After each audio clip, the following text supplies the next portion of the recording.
할렐루야. 오늘 이 아침에 나오신 여러분들을 주님의 이름으로 환영하고 축복합니다.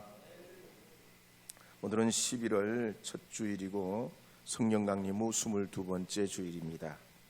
내일이면 겨울이 시작된 입동이기도 합니다.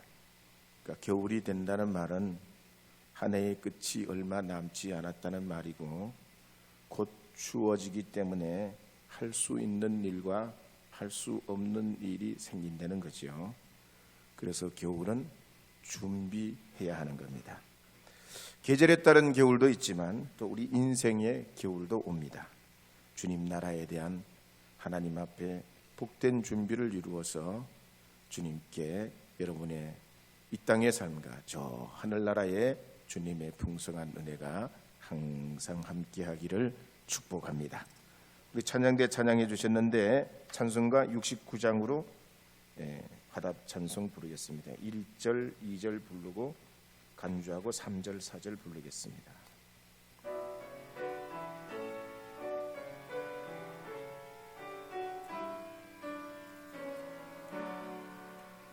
온 천하 만물 우러러 다 주를 경영하여라. 할렐루야 할렐루야. 조금 빛나는 은혜, 처음 빛나는 밝은 달, 하나님을 찬양하라. 할렐루야 할렐루야 할렐루야. 힘차게 부는 바람아, 또 가는 묘한 구름아, 할렐루야 할렐루야. 젖없는 장한 아침에 젖이는 고운 저녁 노을, 하나님을 찬양하라. 할렐루야 할렐루야 할렐루야.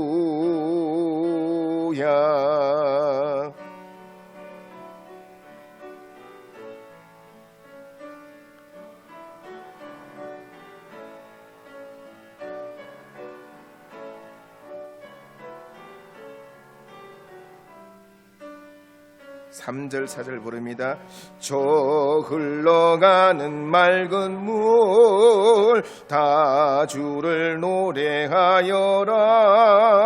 할렐루야 할렐루야. 저조와 많은 밝은 불, 그 빛과 열을 내어서 하나님을 찬양하라. 할렐루야 할렐루야 할렐루야. 저 귀한 땅은 날마다 한없는 복을 펼치오. 할렐루야 할렐루야. 땅 위에 꽃과 열매들 주 영광 나타내어서 하나님을 찬양하라. 할렐루야 할렐루야 할렐루야.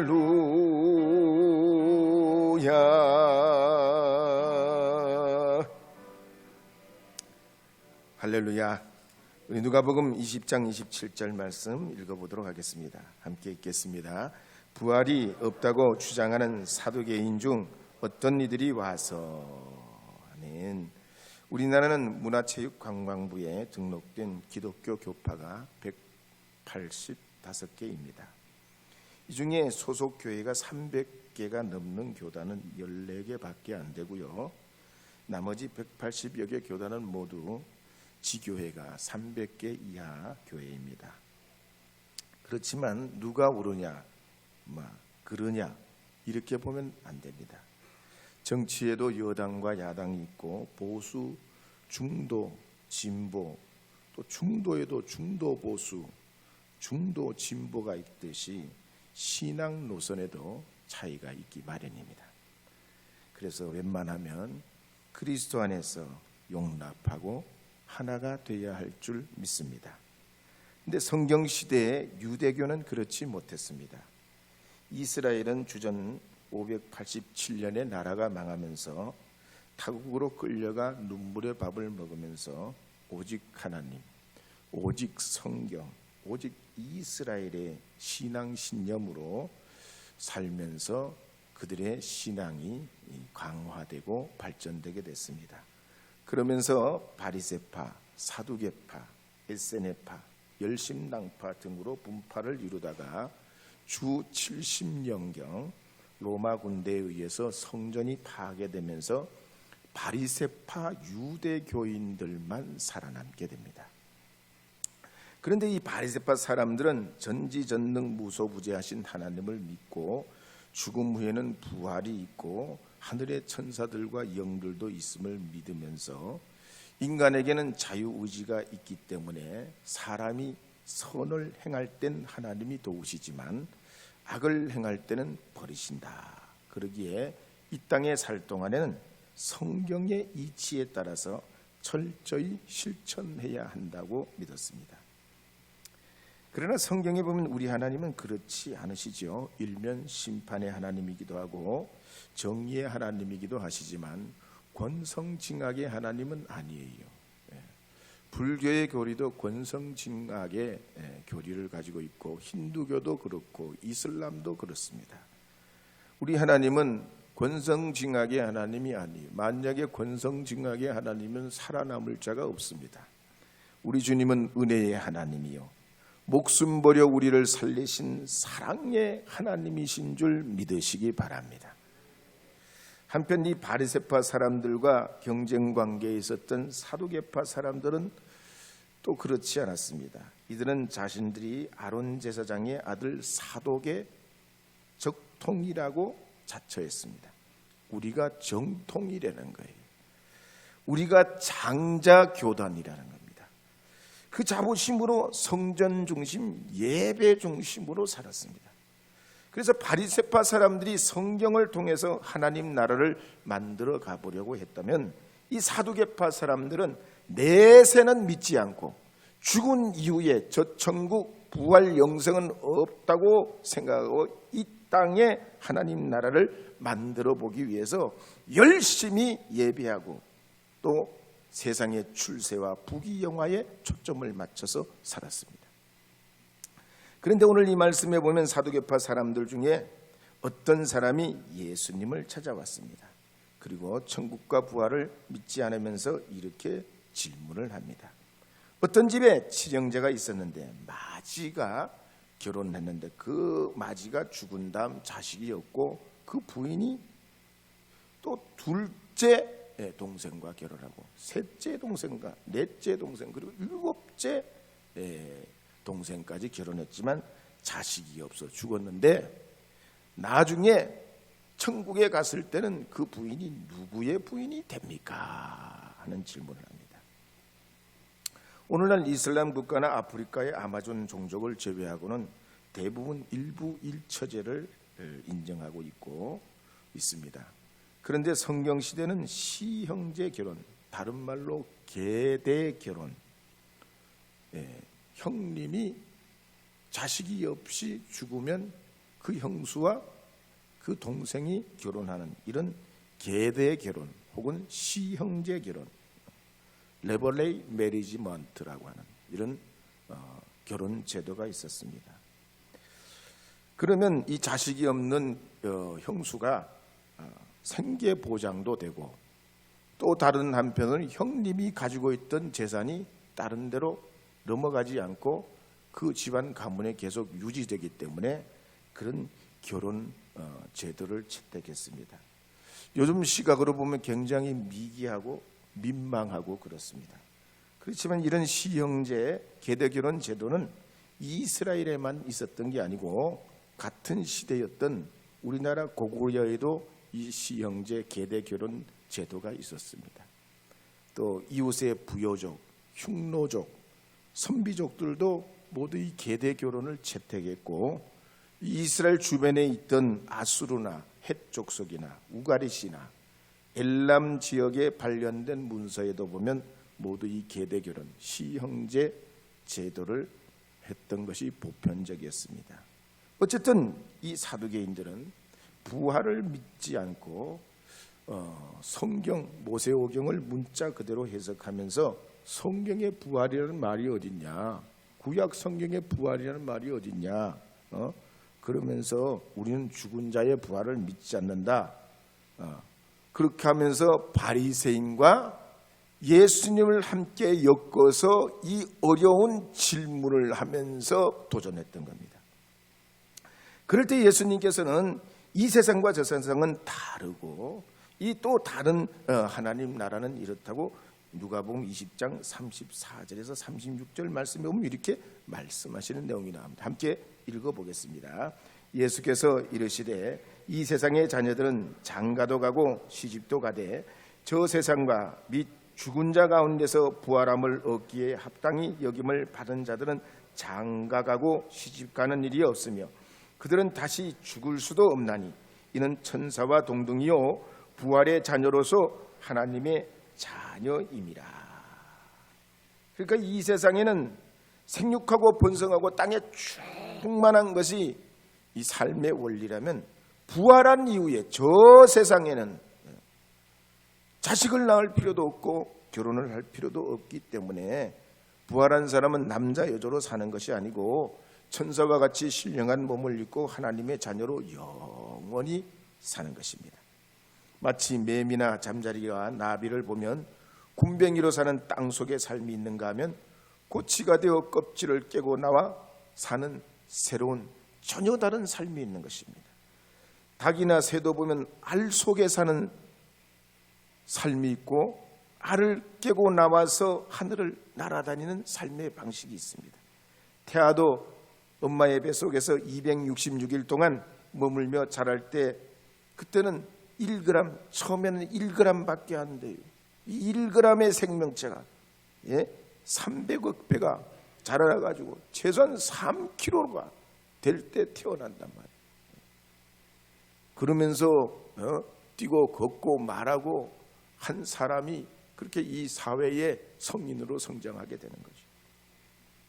어떤 외국인이 어느 식당에 갔습니다. 그랬더니 사장님이 종업원이 열심히 식탁을 정리하고 있는데 이러는 겁니다. 어디 다 훔쳤냐? 더 훔쳐야지. 더. 우리는 보통 행주질, 걸레질 할 때 뭐라고요? 훔치라고 그래요. 훔쳐. 예? 다른 말이 있나요? 닦아 뭐 그러나요? 근데 외국인이 들을 때 이 훔쳐 그러면 이 기가 막힌 뭘 훔치란 얘기요. 예? 이처럼 말이나 문화라는 건요 수백 년 수천 년에 걸쳐 가지고 만들어지고 굳어진 거기 때문에 너무 달라요. 그렇지만 본질은 같아요. 그래서 아무리 아마존이나 아프리카에 사는 사람이라도 한 열흘 정도 같이 살아보면 다 그 사람들이 그 사람이요. 다 달라도. 가령 미국 사람들은 말이죠. 인사할 때 악수로 인사합니다. 근데 태국 사람들은 인사할 때 악수로 안 하고 합장으로 인사해요. 스페인 사람이나 이탈리아 사람들은 인사할 때 포옹으로 인사하면서 입으로는 요 소리를 냅니다.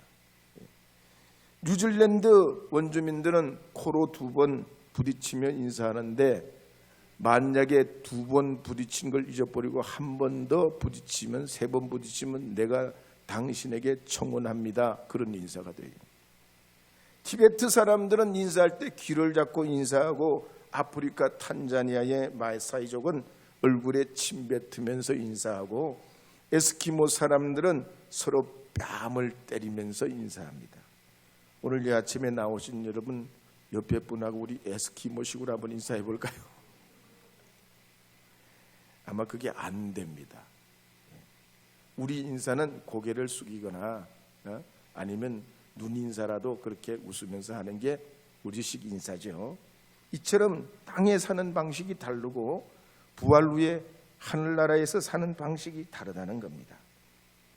하나님께서는 그렇지만 이 땅도 통치하시고 저 하늘나라도 통치하시기 때문에 우리는 어디서든지 주님 의지하면 하나님 앞에 복된 자녀로 살아가게 되는 줄로 믿습니다. 그래서 믿음, 소망, 사랑은 영원히 가는 것입니다. 우리 믿는 사람들은 찬송가 351장 함께 불러보겠습니다. 믿는 사람들. 351장입니다. 믿는 사람들.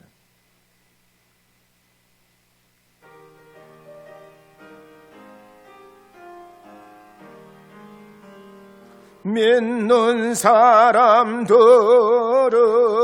주의 군사니 앞서가신 저를 따라갑시나. 우리 대장 예수 길을 들고서 접전하는 곳에 가신 것 보라. 믿는 사람들은 주의 군사니 앞서가신 주를 따라갑시다. 이번에 이태원에서 젊은이들이 너무 많이 희생이 됐습니다. 안타깝습니다. 지난번에는 세월호 때 바다에서 그러더니 이번에는 땅 위에서, 그것도 서울 한복판에서 그렇게 됐습니다. 그러고 보면 이 세상에는 안전한 곳이 없습니다. 한국에 있다고 위험하고 미국에 있다고 안전합니까? 핵우산이 있다고 안전하고 핵우산이 없다고 위험합니까? 집에 있다고 괜찮고 교회 온다고 위험합니까? 밖에 있으면 위험하고 병원 안에 있으면 안전합니까? 여러분도 코로나를 겪어보셨지만 세상에는 안전한 곳이 없어요. 미국이나 영국이나 호주나 뉴질랜드, 독일, 프랑스, 스웨덴, 노르웨이, 아프리카, 아시아 할 것 없이 진정으로 안전한 곳은 없습니다. 우리 인생은 오직 살아계신 하나님 품으로 돌아와야만이 안전합니다. 이번에 경북 봉화 광산이 무너지면서 지하 46m의 아래 두 분이 매몰됐다가 221시간 만에 살아 돌아왔습니다. 신문에 보니까 그 분 중에 나이 많은 분이 아주 지혜롭고 의지가 강했더라고요. 무너진 갱도 안에서 희망을 잃지 않고 체온을 유지하기 위해 불을 피우고 또 맥심 커피를 드시면서 버텨냈다고 그랬습니다. 근데 이번 이태원 참사 때 유명을 달리한 어떤 변호사 이야기를 보니까 너무 가슴이 아프더라고요. 이 돌아가신 이 변호사는 쌍둥이였는데 형이 혈액암으로 세상을 일찍 떠납니다. 그래서 집안이 넉넉지 않아가지고 어떻게든 내가 출세를 해가지고 이 집안을 지켜내야 되겠다 다짐을 합니다. 근데 이분이 중고등학교 시절만 해도 반에서 꼴찌를 냈어요. 꼴찌할 정도로 공부를 무지 못했는데 얼마나 열심히 그렇게 결심을 하고 다짐을 했는지 분식집을 하시는 그 부모님, 자기를 뒷바라지하는 그 사랑 정성을 생각해가지고 무지하게 공부를 해가지고 전남대 법대에 들어가서 로스쿨을 졸업하게 되고 1회 변호사 시험에 합격을 합니다. 그리고 서울에 올라가 취업한 다음에 고향에 사시는 부모님께 꼬박꼬박 안부 전화를 하고 돌아간 형을 대신해 가지고 집안의 기둥 역할을 했는데 이번 압사 사고로 돌아가게 됐습니다. 진짜 가슴이 아프고 눈물이 나는 일이더라고요. 여러분, 이 세상은 안전한 곳이 없습니다.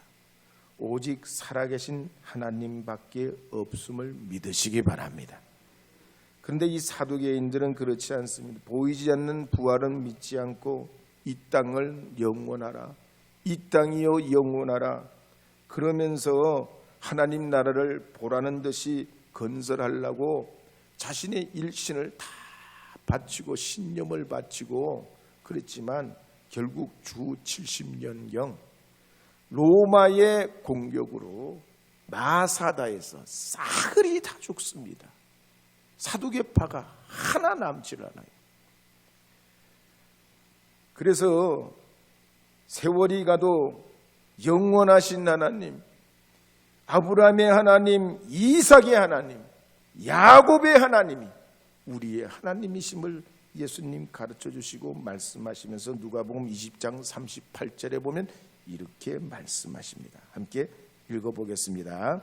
하나님은 죽은 자의 하나님이 아니요 살아있는 자의 하나님이시라. 하나님에게는 모든 사람이 살았느니라 하시니. 아멘. 하나님은 항상 살아계신 하나님, 영원하신 하나님이신 줄 믿으시기 바랍니다. 그럼 우리가 살아계신 하나님, 영원하신 하나님 앞에 어떻게 살아야 할까요? 먼저 죽어도 사는 소망을 가져야 됩니다. 지난 2019년 5월에 세계 최초로 시각장애인으로 118년 된 총신대 대학 총장이 되신 분이 계십니다. 이분은 아침마당에 나가서 세상이 넘지 못할 벽이 없다고 간증까지 했는데요. 본래 처음부터 태어날 때부터 시각장애자는 아니었고 15살 때 시력을 잃게 됩니다. 작가의 꿈을 가지고 열심히 책도 좋아하고 그랬는데 그만 수술을 잘못하는 바람에 감기 걸려가지고 그 수술을 어떻게 하게 되는데 이 양쪽 시력을 다 잃게 돼요. 그래가지고 얼마나 절망스러운지 감나무에 올라가가지고 목을 매 자살을 하려고 그랬는데 너무 억울한 거예요. 너무 억울해. 그냥 죽기는 너무 억울해. 그래가지고 유서라도 남기고 내가 죽어야지. 그래서 이제 점자를 배우려고 하는데 점자를 배우려고 하니까 교회에서 마침 점자를 가르쳐 주는 데 있어서 교회로 나갔다가 예수님 만나요. 이분이 그래서 서울 맹하학교를 졸업하고 총신대로 들어가서 미국의 사회복지학 석박사 학위를 공부하고 이 한국으로 돌아와 교수가 된 지 25년 만에 총장이 되게 됐습니다. 여러분, 이분이 항상 지금도 이재서 총장님과 이재서 총 이분이 항상 진부를 보기 전에 살아계신 하나님 앞에 두 손을 모으고 하루의 시작을 주님께 고하면서 시작한다고 합니다. 그래서 우리도 죽어도 사는 소망을 가질 때 하나님이 여러분의 삶과 인생을 통해 들어서시는 주님의 은총을 누리게 될 줄로 믿습니다. 두 번째로 살아계신 하나님을 믿는 사람은 용기를 내야 됩니다. 다시 일어나야 됩니다. 구약의 엘리야 선지자가 악한 아합의 타락으로 우상 숭배로 백성은 타락의 길에 빠지고 믿음의 사람들은 핍박을 받고 어려운 그런 시대를 만납니다. 엘리야는 혼자서 그 박해의 길, 어려운 길을 힘들고 외롭게 나가지만 견디다 못해 나중에 지쳐서 부엘세바로 도망을 가는데 거기서도 하루길 더 깊은 광야로 들어가서 모뎀나무 아래서 누워서 하나님 제 목숨 걷어가 주세요. 하나님 저 데려가 주세요. 살기를 거부하고 하나님 앞에 그렇게 간구할 때 주님이 이 엘리야를 위로하시고 새 힘을 얻게 하시고 살아계신 주님께서 이 엘리야를 일으켜 주십니다. 최근 우리나라 국민 중에 진짜 외롭고 힘들 때 의지할 사람이 없다고 대답한 사람이 어떤 자료에 보니까 30%나 된다고 그래요. 그래서 사람들은 이 외로움 또 고독을 달래보려고 스마트폰을 더 붙잡고 카톡으로 문자 보내고 페이스북하고 인스타그램에 소식을 자꾸 보내면서 나는 안 죽고 살았다, 나는 아직도 살아있다, 이걸 이렇게 자꾸 말해보려고 한다는 겁니다. 그렇지만 우리 안에 있는 근본적인 고독과 불안과 염려는 살아계신 하나님 의지하지 않고서는 사라지지가 않습니다. 그러므로 여러분이 힘들고 어려울 때, 지칠 때, 답답할 때, 정말 낙심되고 우리의 마음이 가라앉을 때, 힘을 잃어버릴 때 살아계신 주님 바라보면서 기도하시는 여러분 되시기를 바랍니다. 그러면 야곱에게 주신 용기를, 다윗에게 주신 담대함을 여러분에게 허락하여 주셔서 별처럼 높여주시는 하나님의 놀라운 은총을 이루어 살게 될 줄 믿습니다. 세 번째로, 살아계신 하나님을 믿는 사람은 스펙트럼을 넓혀야 됩니다. 하나님은 못하실 일이 없으신 분입니다. 하늘 영광을 버리고 이 땅에 오셔서 목숨까지 버리시면서 가난한 자, 소외된 자, 니고데모 같은 권력자, 아리마대 같은 부자, 세리와 창녀 같은 죄인들을 위해서, 또 경건하다고 말하는 사람들, 이방인, 사마리아인들, 유대인들, 군인이나 누구든 할 것 없이 주님께서는 그들을 위해, 또 우리를 위해 골고다 언덕에서 죽기까지 사랑해 주셨습니다. 근데 오늘 이 성경 말씀에 보면 사두개파 사람들은 그러질 못하죠. 땅만 바라보고 기회주의자처럼 비굴하게 본질은 피해가고 코드 맞는 사람끼리 공유하고 이 땅에 그렇게 일생을 살다가 끝납니다. 살아계신 하나님 믿지 못하기 때문에 다 자신의 삶을, 영역을 넓히지 못하고 그렇게 그냥 좁디 좁은 우물 안의 개구리로 살다가 인생을 마감합니다. 울산 온양 순복음교회 안호성 목사님 간증해 보면 이런 이야기가 납니다. 이분의 아버지는 9남매 막내고 어머니는 7남매 막내신데 두 분이 결혼하게 됐습니다. 예수 믿기 전에는 아버지가 동네 건달로 살고 해병대 월남 파병을 갔다 오신 분이라 자기 주먹만 믿고 살았던 분입니다. 근데 하루는 서울의 대조동에 있는 순복음 신학교 수의실에서 말하자면 알바를 가게 됐습니다. 하루 땜빵을 하기 위해 숙직을 서게 됐어요. 그래서 이 양반이 늘 좋아하는 소주를 챙기고 안주를 챙겨가지고 그 숙직실에서 밤을 보내는데, 이 소주병 뚜껑을 따가지고 나팔을 불면서 바른 책상 위에다가 꼬면서 올려놓고 아무 생각 없이 벽을 쳐다보는데 그 벽에 예수님의 십자가의 상이 그림이 있었던 거예요. 그 그림을 한 번도 눈여겨본 적이 없는데 그 그림이 눈에 띄니까 저 새끼는 어떻게 뒤져도 참 뒤로 더럽게 뒤졌네, 그랬다는 거예요. 자기가. 아니 무슨 죄를 졌길래 저렇게 죽었어? 그랬는데 그 말이 마치자 말자 너 때문이다, 주님의 음성을 들어요. 아무리 돌아봐도 누가 말한 사람이 없는데 너 때문이다 하는 주님의 음성을 듣고 그 순간 순식간에 자기의 지은 죄가 영화처럼 지나가면서 내 입만 믿고 살아왔던, 그렇게 지냈던 자신의 모든 것이 드러나면서 예수님 앞에 무릎 꿇고 주님의 환상을 보면서 눈물을 흘리고 회개하고 그날부터 신학교에 청소부가 돼가지고 일하다가 신학생이 되고 나중에는 감리교 목사가 됩니다. 이 아버지의 신앙의 그 흔적을 통해서 다 자녀들이 믿음의 사람이 되고 이 아들도 울산에서 훌륭한 목회자가 됐다는 그런 간증이. 세계 인구의 4분의 3은 종교의 자유가 없다고 그럽니다. 사실 우리가 아는 선진국 프랑스만 해도 학교 안에서는 종교를 상징하는 그림이나 어떤 걸 붙여서는 안 됩니다. 우리나라도 지금 법적으로는 학교 강단 안에서 편하게 전도하면 안 됩니다. 공적인 자리에서 기독교인이라는 걸 발설할 수가 없도록 돼 있습니다.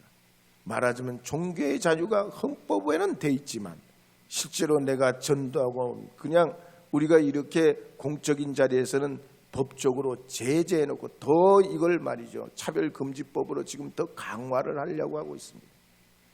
오늘 이 11월 첫째 주를 맞이하시는 여러분들께서는 우리의 구주 되신 우리 주님 의지하시면서 살아계신 하나님, 우리의 능력에 되신 주님 의지하셔서 여러분의 삶을 이 사두개파 사람들처럼 좁 인생으로 일생을 결말을 짓지 아니하시고 하나님 믿는 믿음의 사람으로 크고 놀라운 이 우주 만물을 지으신 하나님의 그 능력과 은혜와 그 팔에 의지하여 여러분의 신앙의 폭을 넓히시고 더 크고 놀라우신 하나님의 은혜를 사모하면서 이 11월 첫째 주를 맞이하면서 하나님 앞에 나가시는 여러분 되시기를 주의 이름으로 축복합니다.